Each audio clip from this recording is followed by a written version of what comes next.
അസ്സാം വലൈക്കും. ഇപ്പോൾ ഇന്ന് എടുക്കാൻ പോകുന്ന സബ്ജക്റ്റ്, ഇന്ന് നമ്മൾ ഫേസ് ചെയ്തുകൊണ്ടിരിക്കുന്ന ഒരു പ്രശ്നമാണ് മതത്തിൻ്റെ പേരിലുള്ള പ്രശ്നങ്ങൾ, അഥവാ അക്രമങ്ങളും അനീതികളും യുദ്ധങ്ങൾ പോലും ഇന്ന് നടന്നുകൊണ്ടിരിക്കുന്നത് ഈ ഒരൊറ്റ കാരണത്തിലാണ്. എന്തിനു വേണ്ടിയിട്ടാണ് മനുഷ്യൻ ഇത്ര മൃഗീയമാവുന്നത്?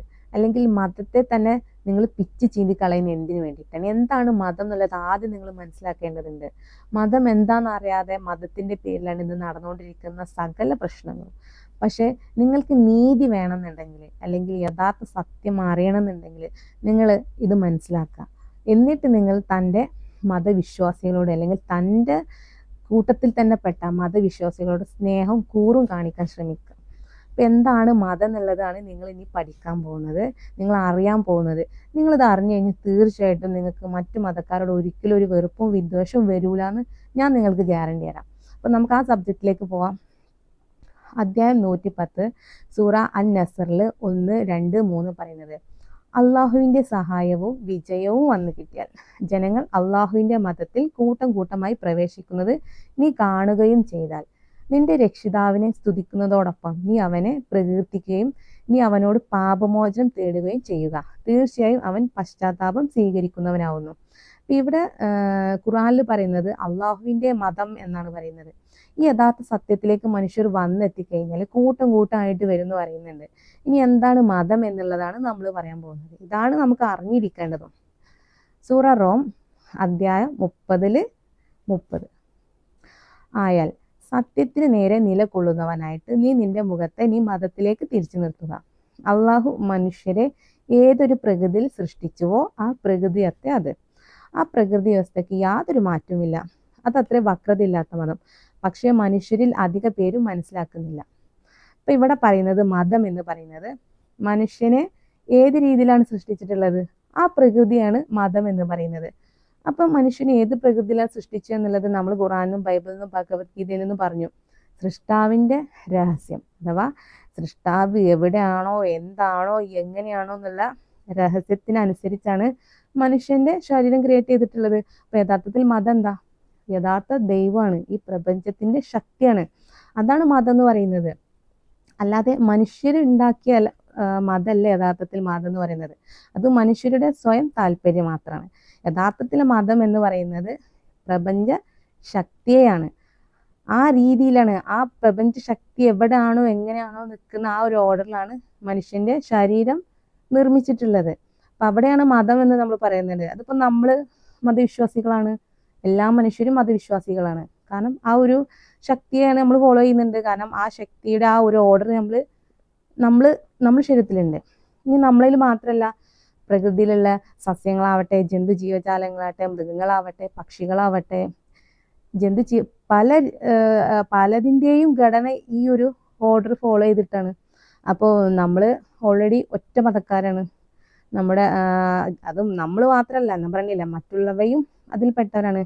പക്ഷെ മനസ്സുകൊണ്ട് മാത്രം നമ്മൾ അതിൽ പെട്ടിട്ടില്ല എന്നുള്ളതാണ് പലരുടെയും പ്രശ്നം. കാരണം ചില വിഭാഗം അതിൽ പെട്ടിരുന്നില്ല, കാരണം യഥാർത്ഥ ആ ഒരു പ്രപഞ്ച ശക്തിയെ മനസ്സിലാക്കിയിട്ടില്ല. ഇനി ഇത് ബൈബിളിലേക്ക് നമ്മൾ പോകുമ്പോൾ യെശയ്യാ 50:10, യെശയ്യാ 60:21, വെളിപ്പാടിൽ 22:5 പറയുന്നത് ഈ സൃഷ്ടാവിൻ്റെ അടിസ്ഥാന രഹസ്യങ്ങളാണ്. അവ എവിടെയാണ്, എങ്ങനെയാണോ ആ രീതിയിലാണ് മനുഷ്യനെ സൃഷ്ടിച്ചതെന്നാണ് ബൈബിൾ പറയുന്നത്. അപ്പോൾ ബൈബിൾ ഓൾറെഡി ഖുറാനുമായി ബന്ധമുണ്ട്, ഒരൊറ്റ മതക്കാരനാണെന്ന് നമുക്കതിന് തെളിവ് തരാം. ഇനി ഭഗവത്ഗീതയിൽ അധ്യായം 13, അധ്യായം 15, അധ്യായം 13 ക്ഷേത്രജ്ഞ വിഭാഗ യോഗ വാക്യം 18, അധ്യായം 15 പുരുഷോത്തമ യോഗ വാക്യം 2 ഈ ഒരു നിയമം പറയുന്നുണ്ട്. സൃഷ്ടാവിൻ്റെ അംശം എത്രയാണ്, എവിടെയാണ്, എങ്ങനെയാണെന്നുള്ളത്. അപ്പം ഇതൊക്കെ പറയുന്നത് സെയിം ആണ്. ഈ രീതിയിലാണ് മനുഷ്യനെ സൃഷ്ടിച്ചത്. അപ്പം യഥാർത്ഥ മതം ഏതാ? അപ്പം ബൈബിളും ഖുറാനും ഭഗവത്ഗീത ഒറ്റ മതക്കാരാണെന്ന് നിങ്ങൾക്ക് മനസ്സിലാക്കേണ്ടതുണ്ട്. ഇനി ഖുറാന് അധ്യായം 24 സൂറ 135 പറയുന്നത് ഈ സൃഷ്ടാവിൻ്റെ ഈ രഹസ്യമാണ്, അടിസ്ഥാന രഹസ്യമാണ്, എവിടെയാണ്, എങ്ങനെയാണ്, എന്താണെന്നുള്ള.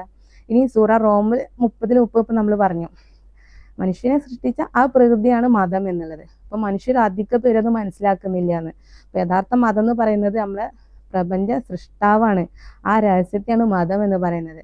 അതിനെ നമ്മൾ ഓൾറെഡി ഫോളോ ചെയ്യുന്നുണ്ട്. പിന്നെ നമ്മൾ മനസ്സുകൊണ്ടും ബുദ്ധി കൊണ്ടും നമ്മളത് എത്തിയിട്ടില്ല എന്ന് മാത്രമാണ്. നമ്മുടെ ശരീരം ഓൾറെഡി അതിലാണ്.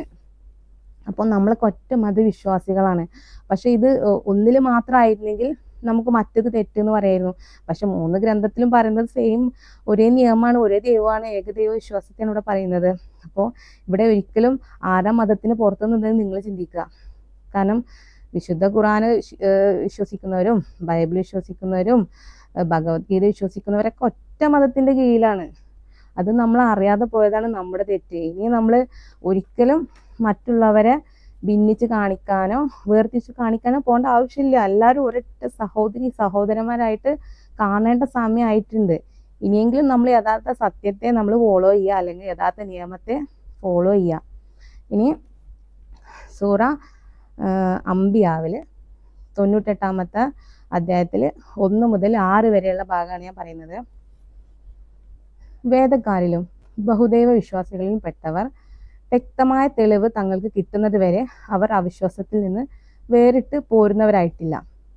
അതായത് പരിശുദ്ധി നൽകപ്പെട്ട ഏടുകൾ ഓതി കേൾപ്പിക്കുന്ന അള്ളാഹുവിൽ നിന്നുള്ള ഒരു ദൂതൻ വരുന്നത് വരെ. അവയിൽ ഏടുകളിൽ വക്രതയില്ലാത്ത രേഖകളാണുള്ളത്.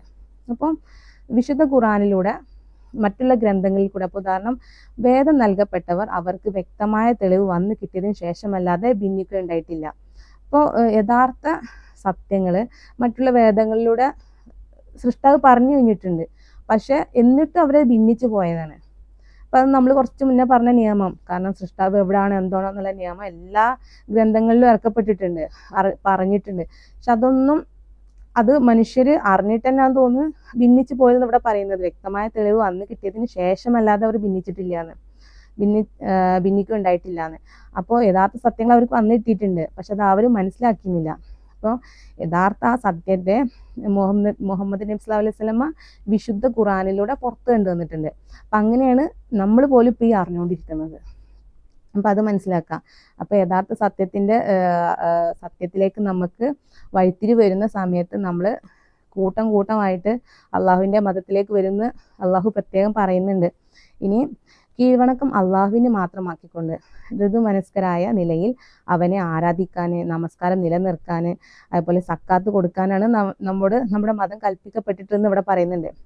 തീർച്ചയായും വേദക്കാരിലും ബഹുദൈവ വിശ്വാസികളിലും പെട്ട സത്യത്തെ നിഷേധിച്ചവർ നരകത്തിലാവുന്നു. അവർ അതിൽ നിത്യവാസികളായിരിക്കും. അപ്പം എല്ലാ വേദങ്ങളിലും യഥാർത്ഥ സത്യം കൊണ്ടുവന്നിട്ടും അത് മനസ്സിലാക്കാതെ നിഷേധിച്ചവർ നരകത്തിൽ തന്നെ ആയിരിക്കും എന്ന് ഇവിടെ പറയുന്നുണ്ട്. ഇനി സൂറ 112 സൂറ അൽ-ഇഖ്ലാസിൽ 1, 2, 3 പറയുക, അള്ളാഹു ഏകനാകുന്നു. അള്ളാഹു ഏവർക്കും ആശ്രയമായിട്ടുള്ളവനാണ്. അവൻ ആർക്കും ജന്മം നൽകിയിട്ടില്ല, അവൻ ആരുടെയും സന്താനമായി ജനിച്ചിട്ടുമില്ല, അവന് തുല്യമായി ആരുമില്ല താനും. അപ്പം ഇവിടെ പറയുന്നതാ, അള്ളാഹുവിനെ നമ്മളെല്ലാവരും ആശ്രയിക്കുന്നുണ്ട് എന്ന് പറയുന്നുണ്ട്. നമ്മൾ തീർച്ചയായിട്ടും അള്ളാഹുവിനെ ആശ്രയിക്കുന്നുണ്ട്. അത് നമ്മൾ 3 ഗ്രന്ഥത്തിൽ നിന്ന് നമ്മൾ തെളിവ് തന്നല്ലോ. കാരണം സൃഷ്ടാവിൻ്റെ ഈ ഒരു ഘടന അടിസ്ഥാന രഹസ്യത്തിൽ തന്നെ ഒരംശത്തെ നമ്മൾ ആശ്രയിക്കുന്നുണ്ട്. അതിനിപ്പോൾ മഴയാവട്ടെ, കാറ്റാവട്ടെ, വെയിലാവട്ടെ, ചൂടാവട്ടെ, പകലും രാത്രിയാവട്ടെ, നമ്മുടെ ജനനം മരണമാവട്ടെ, നമ്മുടെ ബ്രീത്തിങ് ആവട്ടെ, അതേപോലെ ഒരു പക്ഷിക്ക് പറക്കാൻ, ഒരു കപ്പൽ ഓടിക്കാൻ, വിമാനം പറത്താനൊക്കെ ഈ സൃഷ്ടാവിൻ്റെ അംശത്തെ നമ്മൾ ആശ്രയിക്കുന്നുണ്ട് എന്ന് പറഞ്ഞു. അത് 3 ഗ്രന്ഥത്തിൽ നിന്ന് നമ്മൾ തെളിവ് വന്നു. അപ്പം അങ്ങനെ അതന്നെയാണ് ഇവിടെ ഖുർആനിൽ പറയുന്നത്. അള്ളാഹു എല്ലാവരും ആശ്രയിക്കുന്നുണ്ട് അള്ളാഹുവിനെ. ഇനി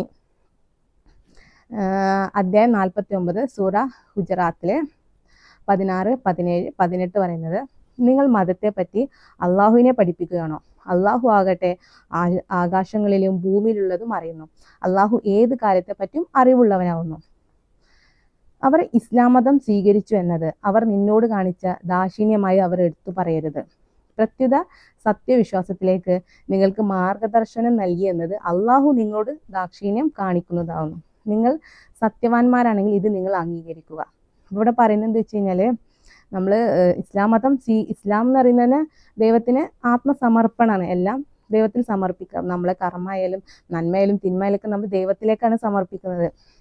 അപ്പോൾ ഈ ഒരു രീതിയെ ഇതിനെ നമ്മൾ നബി സല്ലല്ലാഹു അലൈഹി വസല്ലമയോട് കാണിച്ചൊരു ദാക്ഷിണ്യമായിട്ട് എടുത്ത് പറയരുത് എന്ന്. കാരണം നബി സല്ലല്ലാഹു അലൈഹി വസല്ലമ കൊണ്ടുവന്ന പേരിൽ അതാണ് മതം നമ്മൾ എഴുതി തള്ളരുത്. യഥാർത്ഥ മതം എന്ന് പറയുന്നത് എന്താ? സൃഷ്ടാവിൻ്റെ യഥാർത്ഥ സത്യത്തിലേക്ക് നമ്മൾ എത്തുന്നതാണ്. അപ്പം അത് എത്തിക്കഴിഞ്ഞാൽ അത് സൃഷ്ടാവ് നമ്മോട് ചെയ്യുന്ന ഒരു കാരുണ്യമായിട്ടാണ് നമ്മൾ കണക്കാക്കേണ്ടത്. ഇനി തീർച്ചയായും അള്ളാഹു ആകാശങ്ങളിലും ഭൂമിയിലുള്ളതുമായ അദൃശ്യ കാര്യങ്ങൾ അറിയുന്നു. നിങ്ങൾ പ്രവർത്തിക്കുന്നത് കണ്ടറിയുന്നവനാവുന്നു അള്ളാഹു. അപ്പം ഇവിടെ നമ്മൾ പറഞ്ഞല്ലോ, സൃഷ്ടാവിൻ്റെ ഒരു അംശത്തെ നമ്മൾ ആശ്രയിക്കുന്നത് കൊണ്ട് തന്നെ സൃഷ്ടാവിന് നമ്മളെല്ലാ രഹസ്യങ്ങളും കണ്ടറിയാൻ സാധിക്കുന്നുണ്ട്. അതുകൊണ്ട് തന്നെ നമ്മളെ ഹൃദയത്തിലുള്ളത് അവൻ അറിയുന്നുണ്ട്. ഇനി മറ്റൊരു കാര്യം എന്ന് പറയാനുള്ളത്, ഇന്ത്യൻ ഭരണഘടനയുടെ നിയമം അനുസരിച്ച് നമ്മുടെ മൗലിക അവകാശങ്ങളാണ് നമ്മൾ ഇഷ്ടമുള്ള മതം തിരഞ്ഞെടുക്കുക എന്നുള്ളത്. അപ്പോൾ നമുക്ക് നമ്മുടെ മതത്തിലേക്ക് മറ്റുള്ള ഒരാളെ മനഃപൂർവ്വം അല്ലെങ്കിൽ നിർബന്ധപൂർവ്വം നമുക്ക് ആകർഷിപ്പിക്കാനോ അല്ലെങ്കിൽ ക്ഷണിക്കാനോ നമുക്ക് അവകാശമില്ല. കാരണം നമ്മളെ ബുദ്ധി കൊണ്ട് നമ്മൾ സത്യത്തെ തിരഞ്ഞെടുക്കുക, മനസ്സിലാക്കുക. മറ്റൊന്ന്, നമ്മുടെ മതത്തിലേക്ക് ഒരിക്കലും അതാണ് ശരി, ഇതാണ് ശരി, നമ്മുടെ മതമാണ് ശരി, അപ്പം അതിലേക്ക് നിർബന്ധിച്ചിട്ട് ഒരാൾ കൊണ്ടുവരാനും പാടില്ല. അത് ഏറ്റവും വലിയ തെറ്റാണ്. അവനവൻ്റെ സ്വന്തം കഴിവ് കൊണ്ട് തന്നെ യഥാർത്ഥ സത്യത്തെ മനസ്സിലാക്കാൻ ശ്രമിക്കുക. അസ്സലാമു അലൈക്കും.